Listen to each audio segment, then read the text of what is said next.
حضرت ابن عباس رضی اللہ عنہما فرماتے ہیں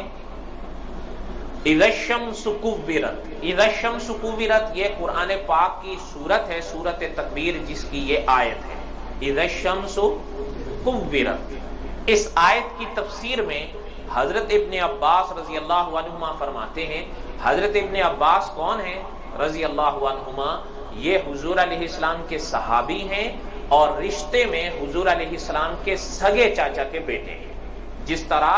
حضرت علی رضی اللہ تعالیٰ عنہ حضور علیہ السلام کے سگے چاچا کے بیٹے ہیں، اسی طرح حضرت ابن عباس رضی اللہ عنہما بھی حضور علیہ السلام کے کیا ہیں؟ اذا الشمس کورت کی تفسیر میں فرماتے ہیں کہ اللہ تعالیٰ سورج، چاند، ستاروں کو قیامت کے دن سمندر میں پھینک کر ان کی روشنی کو مسخ کر دیں گے، پھر اللہ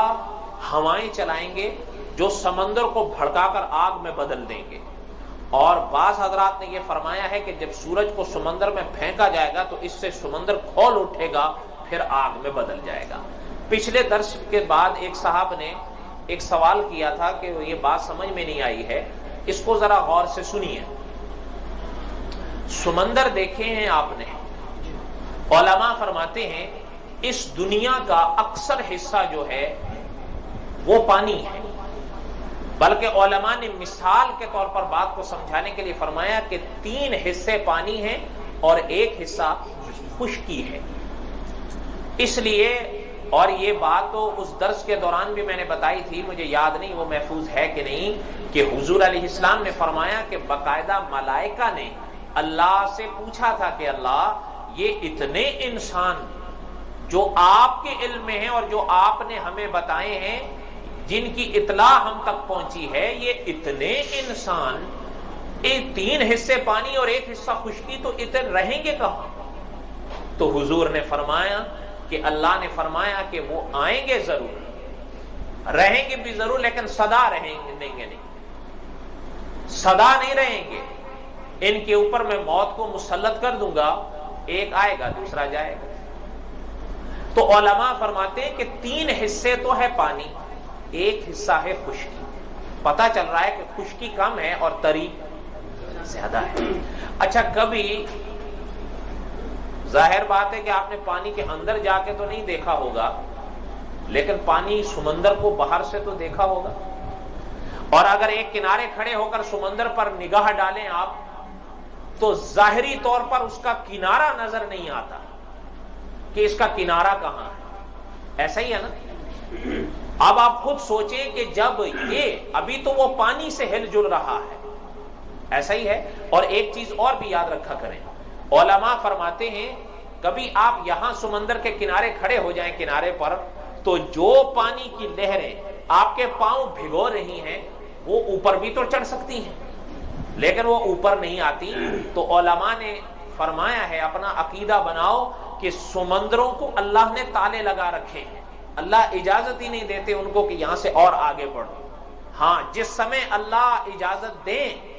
تو پھر کوئی بند ان کو روک نہیں پاتا،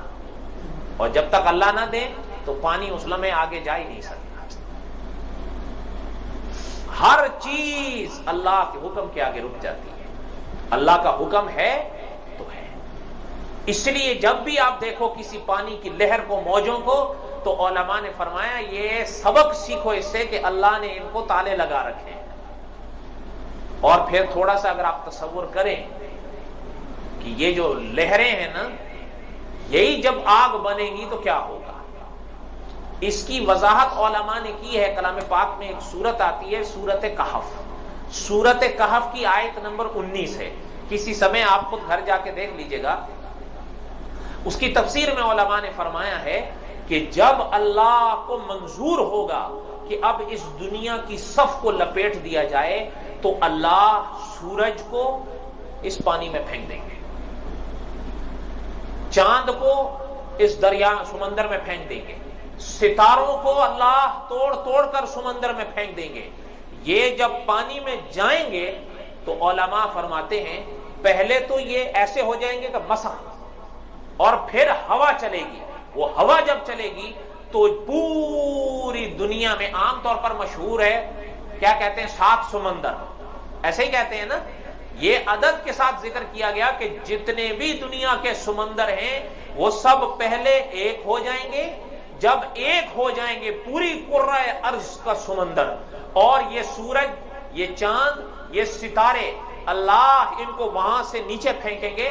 اور جب وہ پانی کے اندر چلے جائیں گے تو مسخ ہوں گے، جیسے ہی مسخ ہوں گے تو اللہ ہوائیں چلائیں گے، اور جیسے ہی وہ ہوائیں چلائیں گے تو علماء نے فرمایا، صحابہ نے فرمایا کہ ہر سمندر کی ہر لہر آگ بن کے دہک اٹھے گی،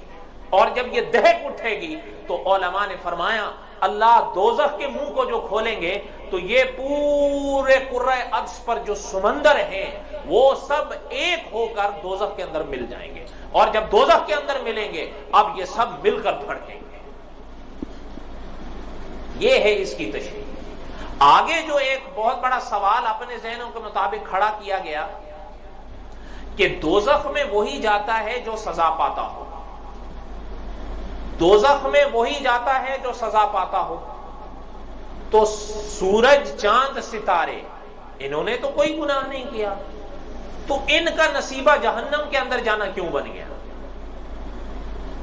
یہ سوال کھڑا کیا گیا۔ اس کا جواب دیا شیخ الحدیث مولانا عبدالحق اکوڑا خٹک والے رحمت اللہ علیہ، انہوں نے، ان کے ایک شاگرد ہیں، ان سے میری ملاقات بھی ہوئی، مولانا عبدالقیوم حقانی، انہوں نے حضرت کے ملفوظات کو جمع کیا صحبت با اہل حق، اس میں حضرت نے اس سوال کا جواب دیا ہے، لیکن میرے خیال میں وہ علماء یا طالب علموں میں بیان کرنے کا ہے، یہاں اس کا موقع نہیں، لیکن یہ اس کی تفصیل ہے۔ یہاں تک کوئی بات سمجھ میں آئی ہے؟